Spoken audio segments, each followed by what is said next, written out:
নামৰূপ আৰক্ষী চতুৰ্থ গোট স্থাপনৰ দাবী বিগতৰ বছৰসমূহত ছাত্ৰ সন্থাকে আদি কৰি নামৰূপৰ দল সংগঠনসমূহে দুটা দশক ধৰি নিৰবিচ্ছিন্নভাৱে আন্দোলন চলাই আহিছে যদিও আজি পৰ্যন্ত কোনো এখন চৰকাৰে নামৰূপ সাৰ কাৰখানা চতুৰ্থ গোটৰ বাবে কোনো এটা ব্যৱস্থা গ্ৰহণ কৰা দেখিবলৈ পোৱা নগ'ল। কেন্দ্ৰীয় মন্ত্ৰী সাংসদ আৰু বিধায়কৰ পৰা প্ৰতিজনে দিলে মাত্ৰ কেৱল প্ৰতিশ্ৰুতি। উল্লেখ্য যে নামৰূপ পেট্ৰ ৰাসায়নিক প্ৰকল্পত অসম চৰকাৰৰ উদ্যোগ মন্ত্ৰী চন্দ্ৰমোহন পাটোৱাৰীয়ে শনিবাৰে প্ৰকল্পটো পৰিদৰ্শন কৰিবলৈ অহাৰ সময়তে নামৰূপ আছুৱে নামৰূপ সোণাৰী তিনিআলিত প্ৰতিবাদ সাব্যস্ত কৰি পৰিৱেশ উত্তাল কৰি তোলাৰ লগতে নামৰূপ সাৰ কাৰখানা চতুৰ্থ গোট স্থাপনৰ দাবীত জনাইছে আছুৱে। আজি নামৰূপ আঞ্চলিক ছাত্ৰ সন্থাই অসমৰ উদ্যোগ মন্ত্ৰী চন্দ্ৰমোহন পাটোৱাৰীৰ নামৰূপ আগমনৰ সময়ত আমি এটা অন্বেষণ কাৰ্যসূচীৰ জৰিয়তে আমি প্ৰতিবাদ সাব্যস্ত কৰিছোঁ। নামৰূপ সাৰ কাৰখানা নামৰূপৰ মেৰুদণ্ড স্বৰূপ উত্তৰ পূৰ্বাঞ্চলৰ একমাত্ৰ সাৰ উদ্যোগ আৰু এই সাৰ উদ্যোগটোৱে উত্তৰ পূৰ্বাঞ্চলৰ লগতে কেইবাখন ৰাজ্যৰ সাৰৰ চাহিদা পূৰণ কৰি আহিছে। কিন্তু বৰ্তমান সময়ত নামৰূপ সাৰ কাৰখানা এটা মৃতপ্ৰায় অৱস্থাত আছে। নামৰূপ সাৰ কাৰখানা চতুৰ্থ গোট অবিহনে নামৰূপ সাৰ কাৰখানা বা নামৰূপৰ সাৰ কাৰখানা বন্ধ হ'ব বা নামৰূপ মৃতপ্ৰায় অৱস্থা হ'ব। সেই গতিকে অসম চৰকাৰৰ এটা দায়িত্ববোধ আছে যে অসমৰ এই উদ্যোগটোৰ প্ৰতি কেন্দ্ৰীয় চৰকাৰৰ এই উদ্যোগটোৰ প্ৰতি অসমৰ মুখ্যমন্ত্ৰীকে আদি কৰি অসম চৰকাৰৰ মন্ত্ৰীবিলাকৰ এটা দায়িত্ববোধ আছে যে এই উদ্যোগটো কেন্দ্ৰীয় চৰকাৰৰ ক্ষেত্ৰত অনাৰ ক্ষেত্ৰত ব্যৱস্থা গ্ৰহণ কৰিব লাগে বা শক্তিশালী ভূমিকা গ্ৰহণ কৰিব লাগে। আমি সেই শক্তিশালী ভূমিকা আমি গ্ৰহণ কৰা পৰিলক্ষিত নহ'ল। কিন্তু আমি এটা কথা তাৰ বিপৰীতে এটা কথা আমি পৰিলক্ষিত হওঁ বিভিন্ন সভা সমিতিয়ে অসম চৰকাৰৰ মুখ্যমন্ত্ৰীকে আদি কৰি স্থানীয় সাংসদ বা মিনিষ্টাৰে এক ঘোষণা কৰি যায় যে নামৰূপ সাৰ কাৰখানা চতুৰ্থ গোট হৈ গ'ল, নামৰূপৰ সাৰ কাৰখানা চতুৰ্থ গোটৰ কাৰণে 4,500 কোটি টকা আমি প্ৰদান কৰিলোঁ বুলি তেওঁলোকে ঘোষণা কৰি থাকে। কিন্তু এতিয়া বৰ্তমান সময়ত দেখিব পাৰিছোঁ যে নামৰূপ সাৰ কাৰখানা চতুৰ্থ গোটৰ কাৰণে যি পাৰে প্ৰস্তুত হ'ব লাগে সেই দ্বীপে প্ৰস্তুতে হোৱা নাই। কিন্তু নামৰূপৰ কাৰণে এটা আভুৱা অসমৰ কাৰণে এটা আভুৱা প্ৰতিশ্ৰুতি প্ৰদান কৰে। সেই গতিকে আমি এই অন্বেষণ কাৰ্যসূচী থৈ দিয়ে তেওঁলোকক স্পষ্ট কৰি দিব বিচাৰিছোঁ যে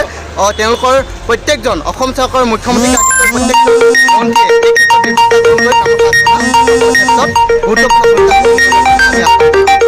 নামৰূপ আঞ্চলিক ছাত্ৰ সন্থাই বিগত দশক ধৰি নামৰূপ চতুৰ্থ গোটৰ কাৰণে আন্দোলন কৰি আহিছে আৰু বিগত বছৰত যি নামৰূপ APL প্ৰজেক্ট নতুন পাৱাৰ ৰিপ্লেচমেণ্ট পাৱাৰ প্ৰজেক্টৰ যি ঘোষণা কৰিছে চন্দ্ৰমোহন পাটোৱাৰী ডাঙৰীয়া অসমৰ উদ্যোগ মন্ত্ৰী বৰ্তমান এই উদ্যোগ মন্ত্ৰীয়ে কৈছে যে নামৰূপ সাৰ কাৰখানা চতুৰ্থ গোটৰ কাৰণে 4,500 কোটি টকা ইতিমধ্যে আমন্ত্ৰণ হৈছে। কিন্তু আমি আজি পৰ্যন্ত নামৰূপ সাৰ কাৰখানা চতুৰ্থ গোটৰ কাৰণে এই যি 4,500 কোটি টকা ঘোষণা কৰিছিল তেখেতে নামৰূপলৈ আহি নামৰূপৰ মানুহক যি ৰাজনৈতিক যি নিৰ্বাচনী বতৰণি পাৰ কৰিবৰ কাৰণে যি এটুপ দিছিল নামৰূপৰ ৰাইজক আমি নামৰূপ আঞ্চলিক ছাত্ৰ তীব্ৰ ভাষাই গৰিহণা দিছোঁ। আজি এই ক্ষেত্ৰত আজি আমি নামৰূপ আঞ্চলিক ছাত্ৰ সন্থাই আজি এই যি প্ৰতিকী অন্বেষণ কাৰ্যসূচী হাতত লৈছোঁ তেখেতৰ নামৰূপলৈ যি আহিছে যিহেতু গতিকে আমি এই ক্ষেত্ৰত তেখেতক জনাব বিচাৰিছোঁ যে নামৰূপ সাৰ কাৰখানা নামৰূপত জীয়াই ৰখাৰ স্বাৰ্থত নামৰূপ সাৰ কাৰখানা চতুৰ্থ গোট আমাক অতি শীঘ্ৰে লাগে আৰু নামৰূপবাসী এই একমাত্ৰ ভৰসাৰ স্থল হৈছে নামৰূপ সাৰ কাৰখানা চতুৰ্থ গোট আৰু গতিকে অতি শীঘ্ৰে যদি নামৰূপ সাৰ কাৰখানা চতুৰ্থ গোট স্থাপন নহয় তেনে নামৰূপ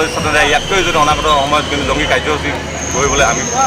জংগী কাৰ্যসূচী আমি হাতত ল'ম। স্পষ্ট কথা যে এটা দশক ধৰি নামৰূপ আঞ্চলিক ছাত্ৰ সন্থাৰ নামৰূপ সাৰ কাৰখানাৰ কাৰণে এটা দশক ধৰি যি সংগ্ৰাম অব্যাহত ৰাখিছে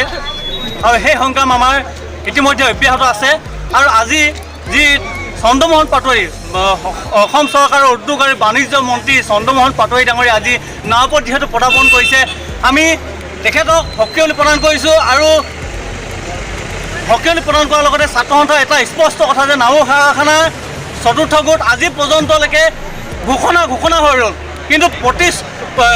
আজি তাৰিখলৈকে কিন্তু নামৰূপ সাৰ কাৰখানাৰ চতুৰ্থ গোট স্থাপন নহ'ল। এই ক্ষেত্ৰত আমি এটা কথা ক'ব বিচাৰিছোঁ যে যিখন নাটক কেন্দ্ৰীয় চৰকাৰে ৰচনা কৰিছে আৰু অসম চৰকাৰে যিখন নাটক ৰচনা কৰিছে এইখন নাটক এখন নাটক হিচাপে ইতিমধ্যে পৰিগণিত হৈছে। আৰু এই ক্ষেত্ৰত আমি অসম চৰকাৰৰ মাননীয়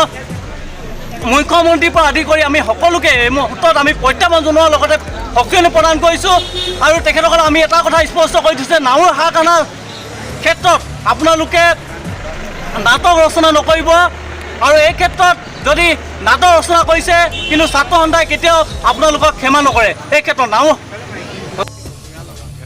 নামৰূপৰ পৰা সমীৰণ বৰুৱাৰ প্ৰতিবেদন, দৈনিক গণবাৰ্তা।